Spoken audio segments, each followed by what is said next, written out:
AIMIM से हमने nomination किया है और इंशाअल्लाह हम बेलागंज में चुनाव लड़ेंगे और जीतेंगे इस बार इंशाअल्लाह। 35 साल के राज को उखाड़ देंगे इंशाअल्लाह ताला आसानी से जीत होगी, क्योंकि प्रेफरेंस अच्छा है बेलागंज में भी और इमामगंज विधानसभा में।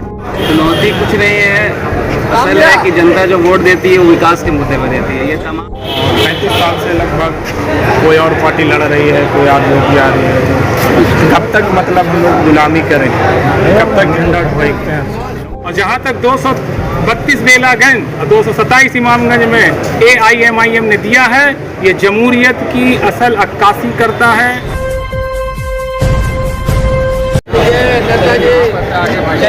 संतोष जी का ले लीजिए,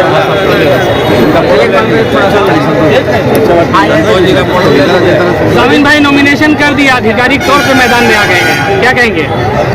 सबसे पहले मैं पूरे देशवासियों को इस महापर्व पर शुभकामना देना चाहता हूँ। और इस महापर्व के दौरान भी बहुत सारे पर्व पड़ने वाले हैं। दिवाली, छठ, बिहार का सबसे बड़ा महापर्व पड़ने वाला है, उसकी बधाई देता हूँ बिहार वासियों को और खास करके बेलागंज के वासियों को। और आज मैंने नॉमिनेशन किया है अख्तर उस्मान हमारे जो प्रदेश अध्यक्ष हैं और हमारे राष्ट्रीय अध्यक्ष ओवैसी साहब की पार्टी से AIMIM से हमने नॉमिनेशन किया है और इंशाअल्लाह हम बेलागंज में चुनाव लड़ेंगे और जीतेंगे इस बार इंशाअल्लाह। 35 साल के राज को उखाड़ देंगे। बड़े बड़े दिग्गज हैं मैदान में, बड़े बड़े दिग्गज है तो हमारे साथ जनता बल है और जमहूरियत में जनता की ताकत होती है। इंशाअल्लाह जनता के बल पर हम जीतेंगे। 3 दशक से ज्यादा का साम्राज्य है, 3 दशक जी, उसी साम्राज्य को उखाड़ने के हमने संकल्प लिया है और जनता हमारे साथ है, पूर्ण बहुमत के साथ है और हमें पूरा उम्मीद है कि जनता हमें इस बार जिता करके विधानसभा में भेजने का काम करेगी इंशाअल्लाह। हमें एक नई पार्टी जनसुराज भी आ गई है मैदान में। जनता उसका जानती है कि ये वो उनका उपज कब हुआ है और कैसे हुआ है, वो जनता निर्णायक होगी इंशाअल्लाह, वो देखा जाएगा रण मैदान में। चुनौती कुछ नहीं है, असल है कि जनता जो वोट देती है वो विकास के मुद्दे पर देती है। ये तमाम पार्टी के जो लोग हैं, ये सिर्फ 34 साल से लोगों को ठगने का काम किया है। बेलागंज में अगर विकास की आप बात करें तो आपको विकास कहीं भी नज़र नहीं आएगा। ना सड़कें अभी तक सही हैं वहाँ की, ना वहाँ पे अभी तक नालियाँ कई इलाकों में नहीं बनी है। तो मेन है कि दिग्गज होने से कोई मतलब नहीं है। असल है जो जनता चुनती है लोकतंत्र में, जो है हर 5 साल पे जो जनता चुनती है वो इसी उम्मीद पे चुनती है कि वो हमारे क्षेत्र का विकास करेंगे। अब जनता को ये तय करना है कि हमारे क्षेत्र में विकास हुआ है या नहीं हुआ है। जिनको वो चुन रहे हैं इतने सालों से, उन्होंने विकास किया या नहीं किया है। इंशाअल्लाह ताला आसानी से जीत होगी, क्योंकि प्रेफरेंस अच्छा है बेलागंज में भी और इमामगंज विधानसभा में भी।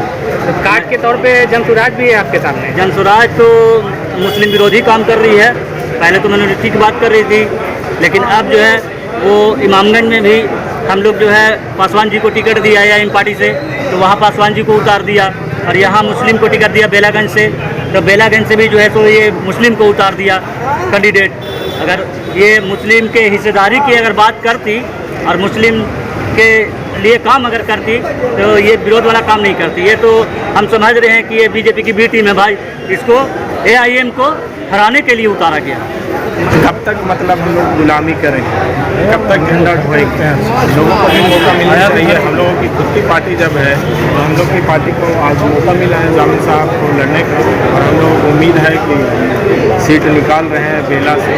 मुझे तो एकदम नहीं लग रहा है कि वोट कटेगा। और जन स्वराज की जहाँ तक बात कर रहे हैं आप, मैं बता देना चाहता हूँ कि अंदर जन स्वराज 1 मैन शो की पार्टी है।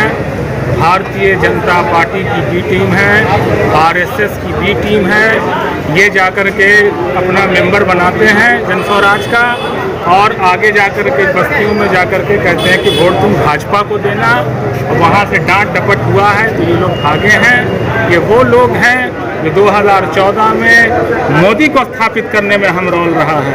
ये बेचारे कहाँ से निकले हैं बता देते हैं। 2014 में हर हर मोदी, घर घर मोदी, 15 में बन गए JDU के उपाध्यक्ष। इनका तो कोई मोरल ही नहीं है। अभी कितना सिर फुटअव्वल हुआ है, अभी देख नहीं रहे हैं। खिलाफत साहब को दिया गया, तब उनसे छीना गया। ये 4 सीट में ही हाल है तो 243 में क्या हाल होगा। और जहाँ तक 232 बेलागंज और 227 इमामगंज में AIMIM ने दिया है, ये जमहूरियत की असल अक्कासी करता है। बता दे कोई, मांझी जी अपनी बहू के लिए, सुरेंद्र यादव अपने बेटे के लिए, मनोहर बिंदी यादव जो है अपनी पत्नी, यानी रॉकी यादव अपनी माँ, सब तो अपने ही घर। तो देखो यहाँ एक मामूली समाज के आखिरी पायदान पर रहने वाले लोगों को इस पार्टी ने टिकट दिया है और मैदान में उतारा है।